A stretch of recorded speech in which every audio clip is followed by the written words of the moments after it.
Ok, bonjour. Donc, ce que je vais vous proposer là tout de suite, c'est un petit tuto sur l'utilisation de DevWebOS. Donc, en fait, l'utilisation est rudimentaire, hein. L'affaire a été rendue facile. Maintenant, pour un bon fonctionnement, il y a un minimum à respecter, c'est l'organisation au niveau des répertoires. Donc, en fait, pour pouvoir travailler convenablement avec DevWebOS, en fait, vous devez créer un répertoire qui contient vos projets. Donc dans le cas actuel, c'est le répertoire des exemples, hein, des applications WebOS. Et ensuite, dans ce répertoire de projets, eh bien, c'est là que vous placerez vos applications.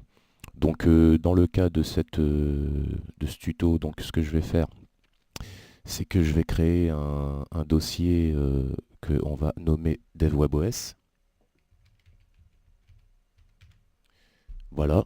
Donc ensuite, ce qu'il faut qu'on fasse, maintenant que notre répertoire est créé, ce qu'il faut qu'on fasse au sein du logiciel, c'est de renseigner les URL qui contiennent nos projets, enfin le répertoire du projet, pardon, et nos applications.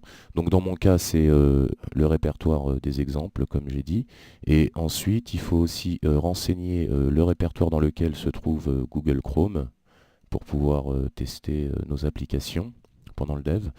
Et donc, c'est pas le répertoire d'installation à ne pas confondre, c'est le répertoire qui normalement par défaut se trouve ici, après ça dépend de votre installation.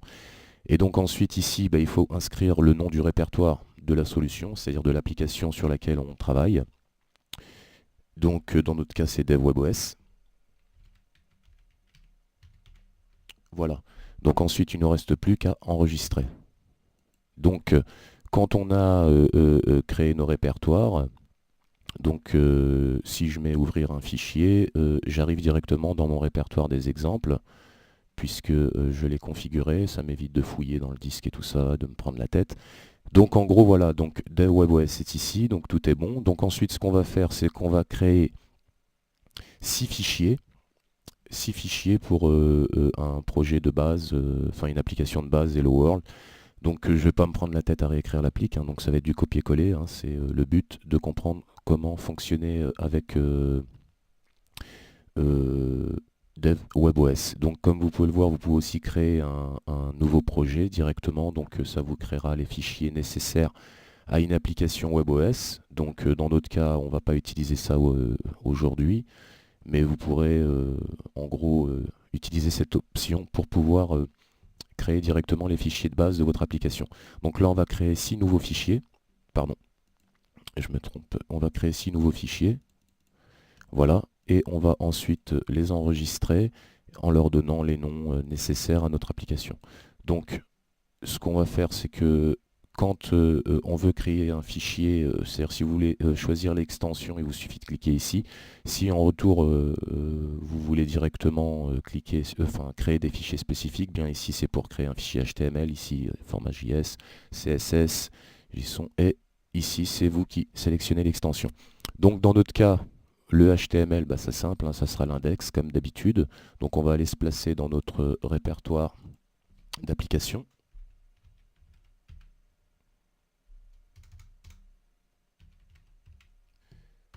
Voilà. Donc on a créé le fichier index. Celui-ci, ça va être le Hello World. Ça sera un fichier JS. Et donc on l'appellera Hello World. Donc pareil, on retourne dans notre répertoire.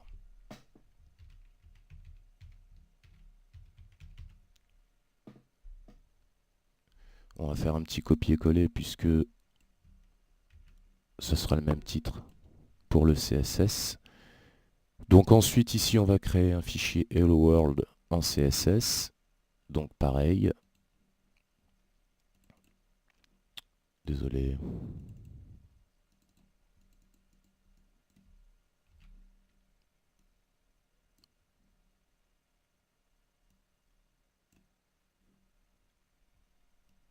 Ok, c'est good. Donc on a notre fichier JS, notre fichier CSS et notre fichier index HTML. Celui-ci, ça va être le embed encore en JS.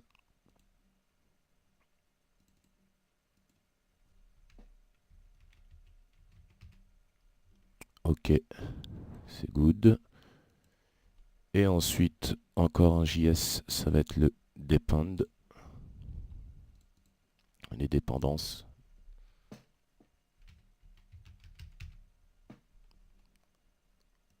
Ok. Et le dernier, ça sera le app info en JSON.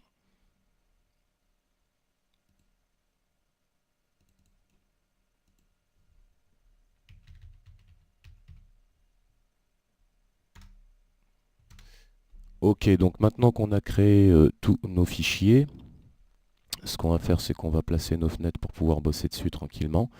Et donc ensuite, dans chaque fichier correspondant, eh bien, on va aller placer le code adéquat. Donc dans le app info, on va placer ça. Dans le embed, ça va être ça. Dans le Hello World CSS, on va rien mettre du tout. Dans le Hello World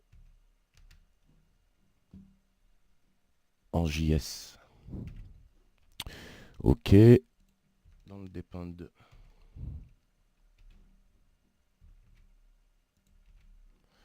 Voilà. Et pour l'index. Voilà. Donc là, maintenant, ce qu'il faut qu'on fasse, c'est qu'on réenregistre nos fichiers.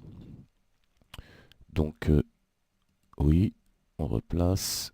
Idem. On replace. Pareil. Ok.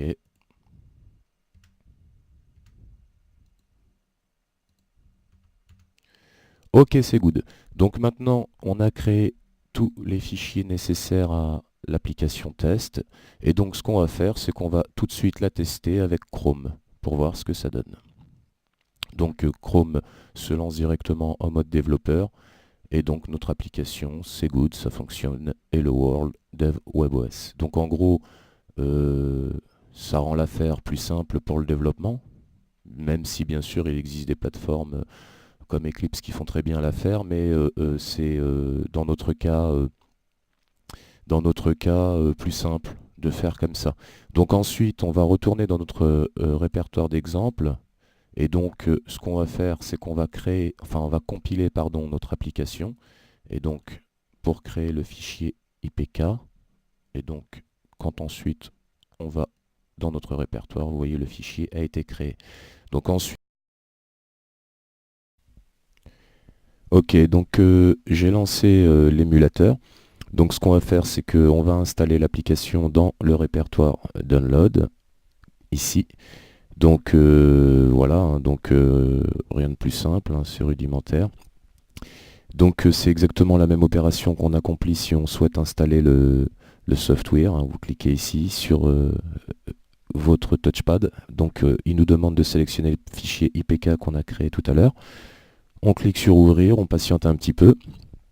Et donc voilà, la solution est installée sur le touchpad. Donc comme je disais, hein, c'est la même opération si vous connectez votre touchpad en USB. Maintenant on va tester l'application qui a été installée. Et donc voilà, ça se lance et comme on peut le voir, c'est opérationnel. Donc en gros, voilà, c'est simple, hein, c'est good. C'est un logiciel sans prétention en fait, dont le but est de rendre plus aisé le développement d'applications sur WebOS, tout en sachant qu'il y a des plateformes qui font ça très bien, mais qui sont toute une usine à gaz à installer. Là, ça rend l'affaire plus simple. Donc n'hésitez pas si vous avez des suggestions ou des reports de bugs ou alors pour faire évoluer le software. Vous vous rendez sur notre site, hein, veilledunet.com, on est disponible. Et voilà, donc merci à vous hein, d'avoir pris le temps de m'écouter, puis à bientôt.